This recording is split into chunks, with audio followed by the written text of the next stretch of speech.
This is Leafs Morning Take with Nick Alberga and Jay Rosehill. Now we've got a fight started here right off the bat with Rosehill. 30 minutes of live, nonstop Leafs talk starts now.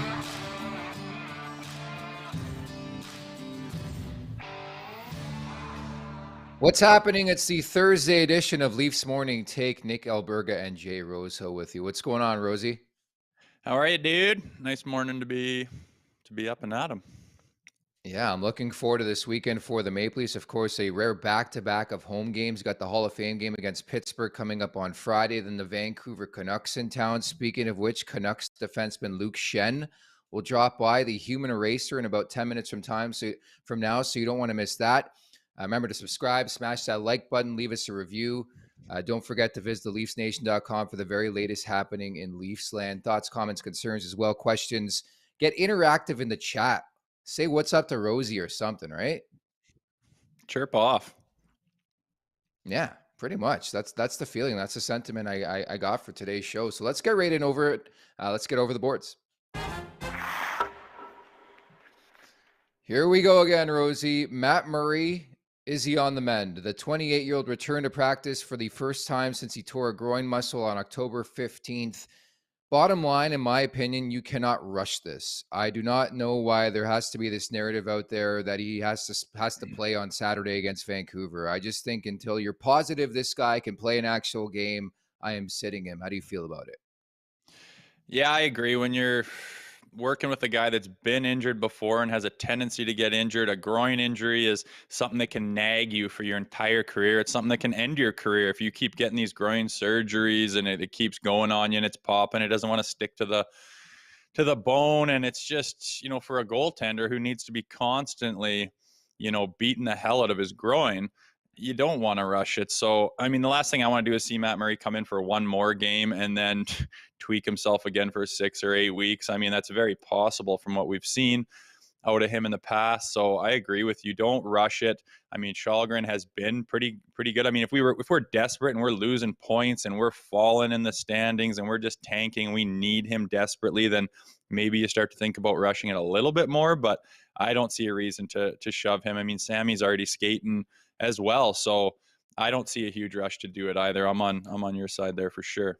It's the old analytics conversation, right? Because I mentioned the back-to-back this weekend, which means Källgren gets the first game against Pittsburgh, and then who do you start on Saturday? But I'd even go to your boy Keith Petruzzelli before anybody else. How many times have we seen these random guys in the NHL, even in the last couple of years, make a unexpected start, and they end up winning? It's like, catching lightning in a bottle.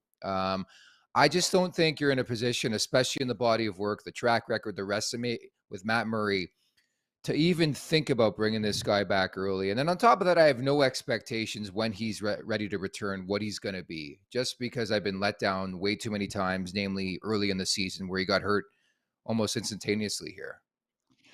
Yeah, I agree. And, from the beginning of the season, I liked how, if Murray gets hurt, we have this second option that is, I always thought, a viable option in Samsonov. Yeah. And, the fear was, does he have the game to play? And then when you dig a little deeper, it's like, it looks like he does, but he just is so prone to injury. And then lo and behold, he goes down one game. And it couldn't really have been a worse start for him. So, again, yeah, you don't need to rush it. Then even, if he was just this God save goaltender who has never been injured before, maybe it's a different story. But no, to even go with, I don't know, man, to go with any of these goalies. Like you say, things happen where you throw a crazy flyer out there with no expectations and, not a lot of pressure on a guy as far as expectations to win. All of a sudden, that can be the recipe to get one. So it'd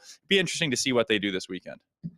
Yeah, and I think on top of that, Erik Källgren deserves a lot of credit for the way he's performed early on. The 7 saves on Saturday, then he puts up the performance he does against Carolina on Sunday, despite the ugly goal by Stefan Noesen to kick things off. And then a really good effort I felt against Vegas, only 16 saves, but a lot of big crucial saves in the second period to, in fact, keep the Maple Leafs in that game. So all in all, I think management has to be rather pleased considering how dark the situation looked on Saturday. Samsonov goes down. Matt Murray's nowhere to be found.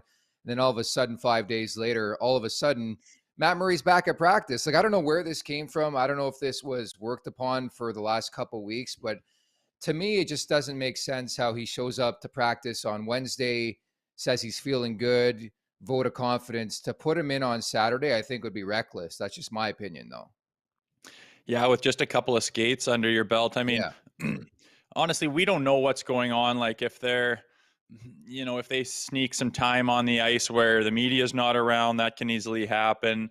If like just how he's doing in his rehab, what's going on with him and the trainers and the doctors is like, we're so far removed from it. Usually you wait for the updates and whatnot, but sometimes they got other things on their mind and they don't really do a proper update. And maybe he's closer than he thinks. Maybe the guy's not even close and people just assume he is. That stuff happens all the time. But I mean, if it does seem a little early for a guy that's prone to injury to all of a sudden just poof, I'm back, and then poof, I'm playing. It seems rushed, especially for a guy like that who's prone to it. I don't love it. And like you say, we're not desperate, man. We've been doing really good with, fourth string goalies and backups, quote unquote. And it's been pretty solid. So I don't see the desperation to risk him for who knows the whole season. You tear something again, and that's all she wrote, right? So I don't like the rush either. I hope they kind of spread it out this weekend. And like you say, it's not the heaviest workload in the world as far as teams are concerned. It's something where you can maybe put someone in. It's not like you're playing the highest caliber teams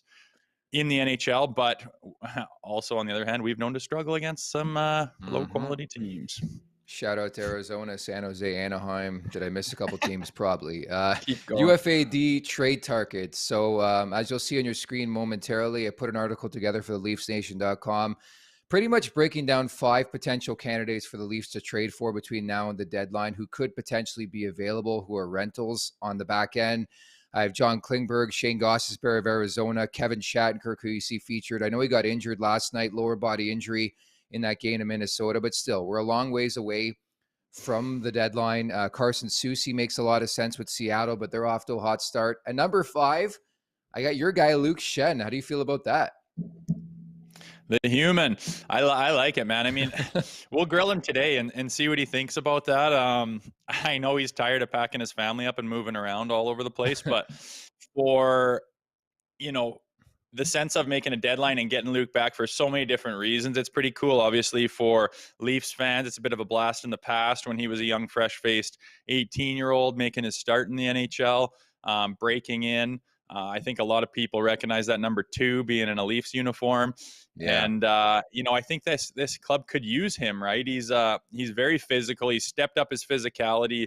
Well, he's always been quite physical, but I mean, his toughness has gone through the roof in this league. No one will be messing around with goaltenders or going after Matthews or anything with Lukey in there. He can skate better than I think that it looks.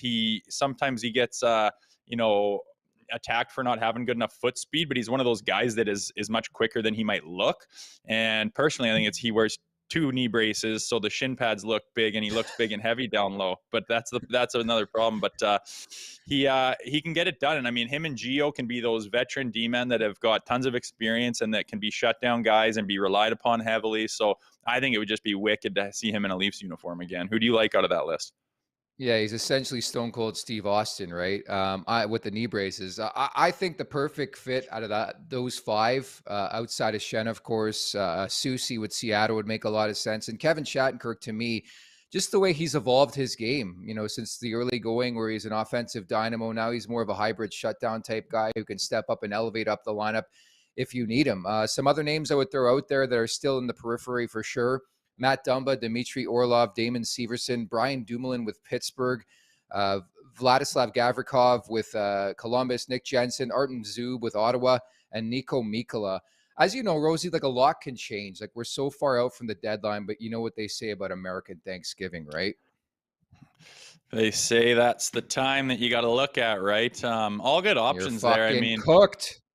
It is. If you don't have something going on by then, you're in trouble. But funny story of that Shane Gostisbehere you mentioned. I've played with him in Lehigh Valley, and just his level of confidence has always been through the roof. But we were just tying up our skates or something, and 2 of the guys near my stall were talking about an up and coming defenseman. I can't remember. It might have even been Morgan Riley or something. They're in the same draft class, right? And they're talking about how good this guy is and how good this D-man is and stuff. And then they're like, he actually kind of plays a lot like Ghost.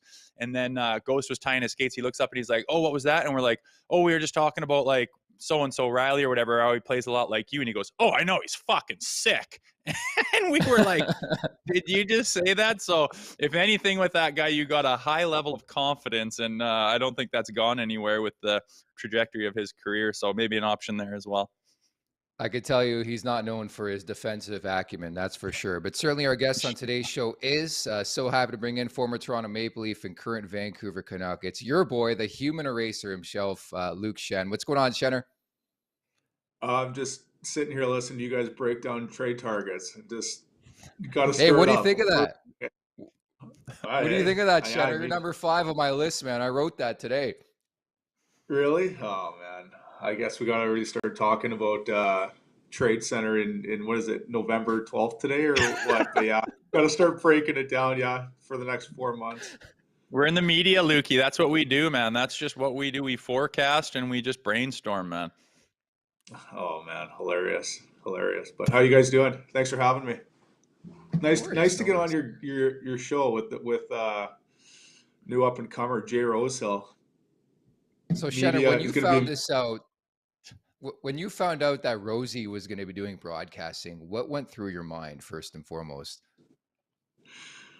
Well, I mean, it's going to be a little bit while. I just hope he can get some stories flying out of him. I don't know how many stories he's letting fly, but this guy's one of the best storytellers of all time. So I hope he's starting to let him rip a little bit. I mean, I sat with this guy on the plane for, what was it, Jay? 3 years in Toronto and a couple years in Philly. So yeah, I mean, a couple stories flying and just a hilarious guy to be around. So hopefully that personality showing through on this show for you guys.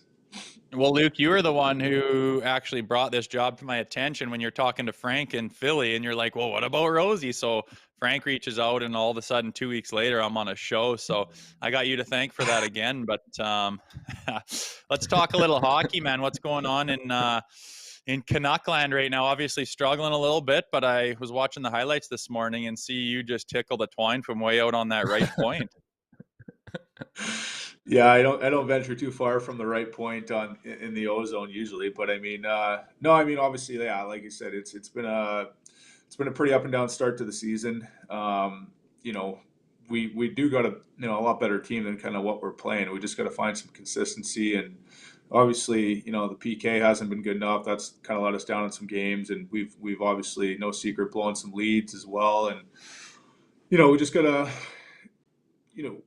for the most part, last night, I mean, besides last night, we don't have issue typically scoring goals. It's keeping the puck out of our net. And as you guys know, you can't go into a game trying to outscore teams. You got to try to out-defend teams, and that's what the best teams do. And that's how you win championships is by playing solid D. So we got to continue to work on our tightening things up off the rush, the PK, and things in the D zone. So keeping the puck out of the net is probably the biggest thing. And like I said, we got a lot of good pieces on our team. We just need to continue to chip away at this, and as bad as the start's been, we're really not out of the mix. So tough road trip here, and we got to keep going. Yeah, that shot certainly had eyes last night. It's been an eventful week in general for you. Back the other night too, you beat the wheels off Austin Watson. What do you remember about that scrap? Well, I don't know. I mean, actually, what happened was I took a penalty in front of the net like 2 shifts before for interference on that. I think his name was Parker Kelly, and he kind of gave up and started lipping me off a little bit. And I was like, what's that about? And then the next shift, they went D up the wall and kind of hit him, and I was skating back, and next thing you know, Watson shaking his gloves at me. And so we actually fought a couple of years ago. I was in Tampa. He was in Nashville. He took a good run at Victor Hedman. So the next shift, I went out there and had to stand up for Hetty, and yeah, he was shaking his gloves at me last game, and yeah, I just try to go in there and stand up for myself a little bit there. But I mean, what's that? You showed him where dinner hangs, it looked like on YouTube to me. Just up he left city right up his grill. Love it, Lukey. You becoming the league heavy or what? You're just dusting all the time and just feeding guys their lunch. He did say in the box, he goes, fuck. He goes, I forgot you're a lefty. So, yeah, but no, he's, what I will say about Watson is he's tough, and he's a stand-up guy. Like, he's probably a guy you'd want on your team. He plays the game the right way, and Great role player, knows his role, and does his job. But yeah, well, that's pretty much all I got. If I can't switch hands like the old dose train back in the day, I've never seen anyone switch like you, Jay, back and forth. I mean, the quickest switch I've ever seen, you going back and forth. Who was that fight that you had? You switched like literally 6 times. Was it against like Thornton or something like that? Someone in Boston, you just switched up 4 or 5 times in the fight. I don't know, maybe just muffin after muffin, both hand muffies. Just don't want to break a nail, basically. That's what the guys were asking me the other day after. They're like, "Can you throw rights?" And I'm like, I don't know. I don't think I can. I never do. So Never tried. It'd be nice to kind of add that element. You might have to teach me how to chuck with both. On the golf course, Luke, we'll do a little scenario where we square up and see how she goes. That sounds good. I was just going to add, can we get you to reconnect, Luke? We're just having a bit of technical trouble. Is that cool? Is it not very good right now? What do you want me to do here? Yeah, so we'll just pop off with you, and then we'll bring you back in, okay? If you can just reconnect the way I showed you. Okay. Cool, thanks. So again, we'll reconnect with Luke. Apologies for the technical troubles there, but he's got so much to bring to the table, man. And that left punch, you're right. I think it'll creep up on some guys, eh? Yeah, he's kind of taken that stand these days. You know, the toughness has gone down, and he's had to kind of ramp it up a little bit and be that guy a little bit more than he used to have to be. But he by no means was ever scared to do that. I mean, him and his brother, I always respected that. They got they're big time minute guys and got a big role in the team, and neither of them are still afraid to shed him when need be, and they know exactly when to do it. Like you said, you know, a guy takes a run at their big D-man and their stars, this or that, or where the game's at. They understand how that game works, and I've always been impressed by him and his brother knowing exactly when to do that kind of rough stuff. Lukey, you back? If I know if I know you didn't spring for the internet package. You're just using the guest Wi-Fi, so that's probably the problem. Actually, you know what? I did spring for the enhanced Wi-Fi is what it's called, for the duration of the stay. Actually, Jay. Look at you. Good. Is that better? Since I got you, so Rosie's coming down in January. We've been teammates from the beginning. We're like 20 shows in. We text now. We're sending emojis to each other. He's coming down in January. Not only is he bringing me to the alumni box. Have you been to Two Cats in Toronto? Two Cats? No. What's that?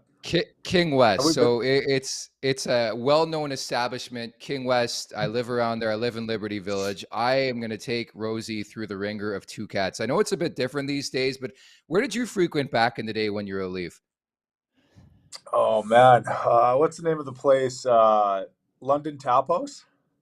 That was a thing back in the day. It maybe shows how long ago it's been. London Tap House. The odd time we'd go to music. What's the other one? Grace O'Malley's we'd go to. Underground. Yeah. Underground was a spot. Luke, you would kind of frequent wherever Jess's parade of girls was going, and you're just holding jackets and purse, basically, weren't you?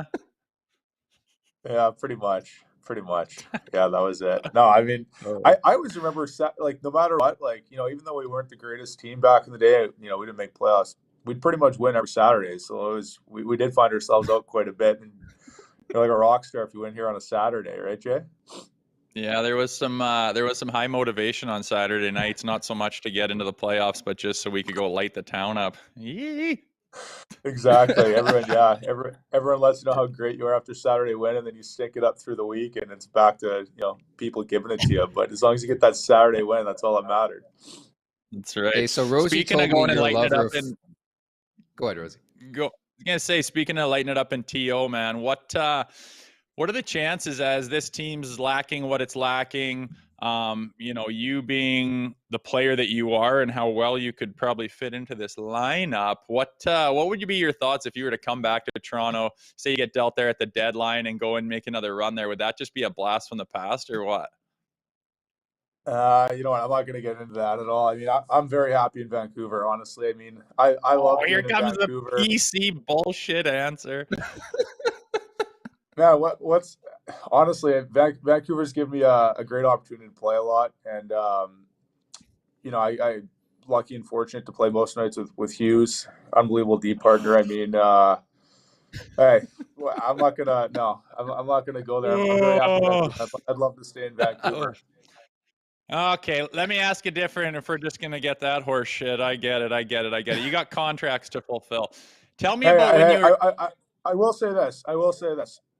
Like being starting out my career in Toronto, it's special, and I didn't realize like back in the day, because when you start there, you don't really realize what it means to wear the Maple Leaf jersey. I will say that. Like I don't know, I don't know like the right word, but like looking back, it's you have an appreciation now to be a Toronto Maple Leaf, right? And being drafted there, and I had no idea what I was getting myself into. I was an 18-year-old kid, I had no idea what the league was, or how special the franchise was. Just because you're young and you're, I guess, lack of a better word, immature. So I mean, I have a lot of unbelievable memories playing in Toronto, and pretty cool to start your career there. And obviously there's a lot of good and bad, and take your lumps along the way. And I still come back here, and a lot of great memories, and it's definitely a special place. I mean, as you can attest, it's like you played for the Toronto Maple Leafs. It's something that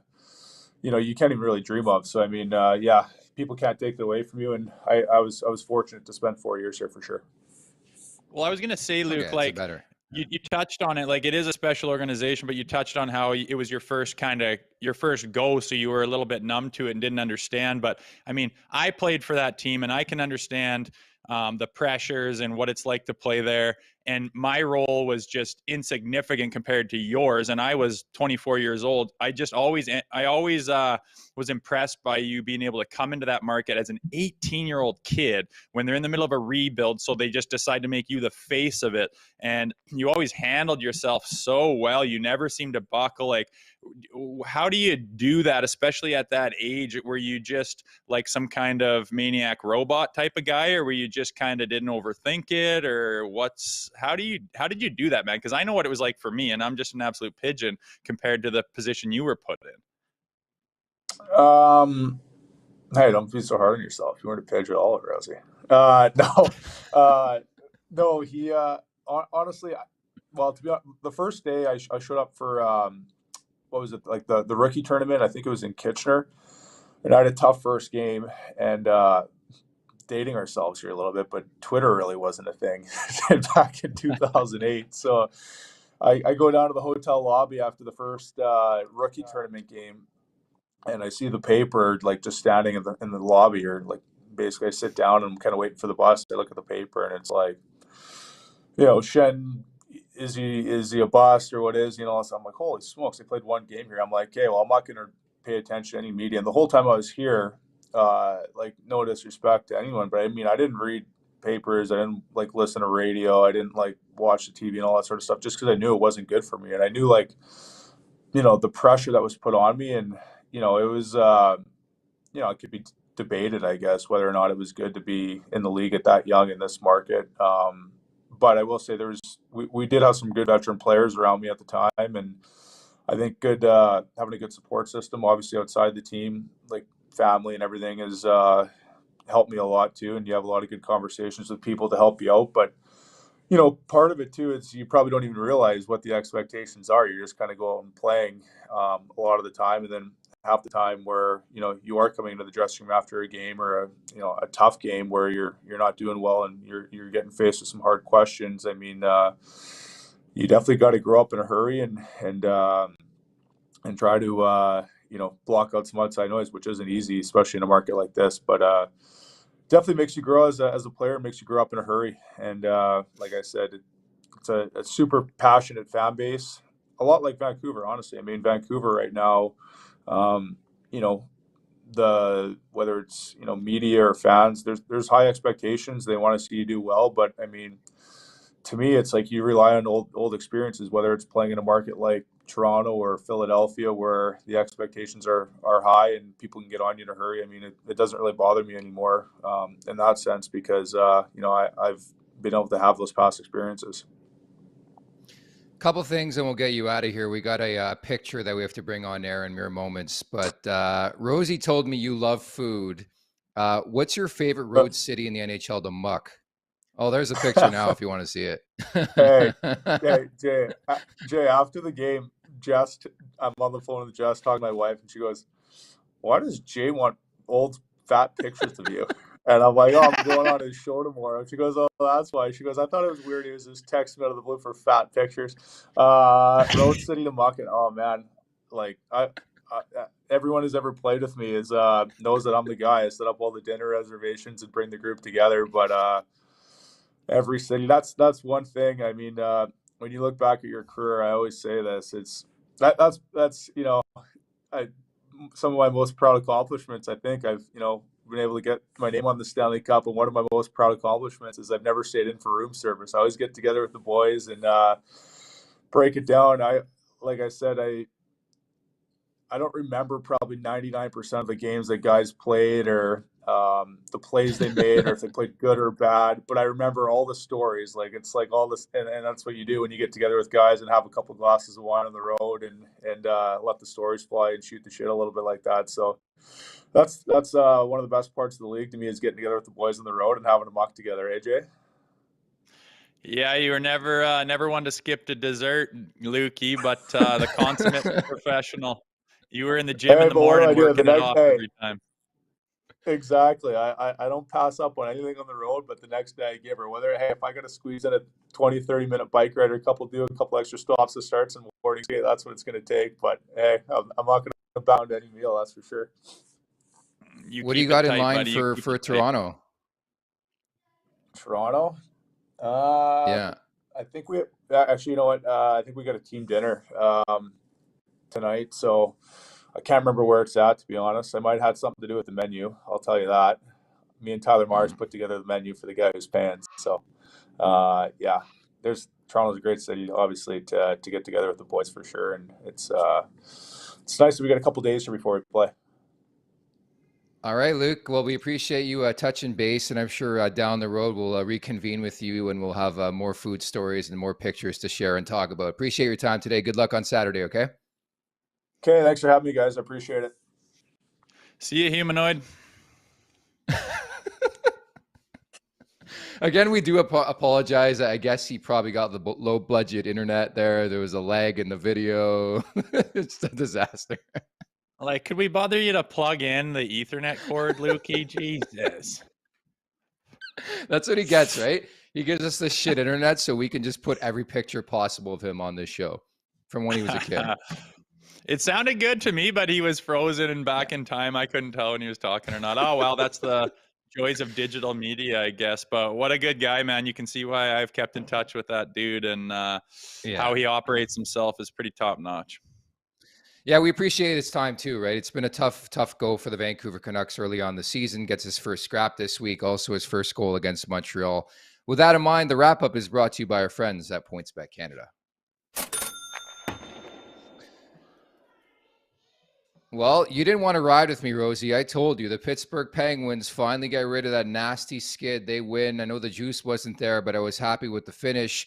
Tonight, I'm going to look at a Jack Eichel, Alex Tuch dual revenge game. Don't forget about Peyton Krebs either. But the Vegas Golden Knights into Buffalo to take on the Sabres. So with that, I'm going to take Eichel over 3.5 shots on goal around -40, and Alex Tuch over 2.5 shots on goal at plus money, plus 105 for that. What do you think of that? Anytime you play your former team, you know you're going to be ready to play, no? Yeah, good call on that. That's something you can sneak by. Vegas is one of those kind of smaller in the shadow props with shot prop, knowing that a guy's back in town. So I like that a lot. I like your play yesterday. You guys must have known something I didn't, I guess, with the Washington Capitals being a little banged up or whatnot. But with their records and play as of late and streaks they were on, I was a little worried about you with the Penguins last night. But something must have been up, because it wasn't even plus money and you nailed her anyways. So good call on that. And I like your play today as well. So I just like staying off the hot seat, man. You just keep rolling. Yeah. I'm feeling good about life. You know, I won't lie, early in the week, I'm like, oh, fuck, here we go. Just can't get any dubs. But lo and behold, a couple straight days of victories. I'm feeling confident. Before we wrap, I want to get your thoughts on Chris Neil. Seldom do you see this, and he's been taking some heat for some reason, and I don't know why. But Chris Neil, former Ottawa Senator, getting his number retired by the team coming up in 2023. What did you make of that? Yeah, I think it's cool, man. I mean, just because you're not the superstar power play guy that puts up 50, like, are those the only guys whose numbers can be retired? You know, look how long he played for them. He's an absolute staple for them. 1,000 games played, you know, and 0.25 or 25% of the time, a point a game guy is like hard to do. And with his role and his ice time and his allotment to put up 250 points in 1,000 games. You know how tough he was, how hard he played the game. He hit me one time. I was so pissed off because I didn't see it coming, and I just felt like I got hit by a train. And good for them, you know, put his number up in the rafters. And I don't see why guys would chirp off. I mean, that's kind of a shitty thing to do. The guy played just so much more than other guys and played such a role and was such a factor in that jersey that why not honor a guy like that who played so hard? You're not going to see another guy put up those kind of numbers and those kind of points playing the way he did. That's a thing of the past. So honor it and get his number up there. That's cool. I think good for him, man. He's one tough bastard, and he played hard and he stayed in the league and he reinvented himself and just was a consummate Ottawa Senator. So good for him. I like to see it. I'm good with it too. It's not all about points. Who knows how much he meant to that community, that team, that fan base in general. And we all know he did. Certainly in this Battle of Ontario, we knew all about it. And I have no problem at all with the Ottawa Senators retiring the number of Chris Neil. So a programming note before we wrap, Rosie, we won't be with you tomorrow. So we'll reconvene on Monday. It's Remembrance Day, as we all know, and our show falls in the 11 o'clock hour too. So lest we forget an important day in the history of this country and in general, just raising awareness for everybody who fought, continues to fight for this country. Yeah, damn right. So I'm mad I forgot my my poppies on my jacket at the door right now. But get your poppies on and remember that kind of stuff. And yeah, we're gonna take a break and think about other things than hockey here tomorrow. So we'll be back on Monday. And a lot to recap, of course, a two-game weekend for the Maple Leafs Friday in the Hall of Fame game at home to the Pittsburgh Penguins, and Luke Schenn and the Vancouver Canucks in town on Saturday. So we'll talk again on Monday. For Jay Rosehill, I'm Nick Alberga, and again, many thanks to Luke Schenn for dropping by the show. Again, your comments, concerns, everything you want to write in the interactive chat, please do so. Leave us a review, but appreciate your time today, and we'll talk on Monday. Take care.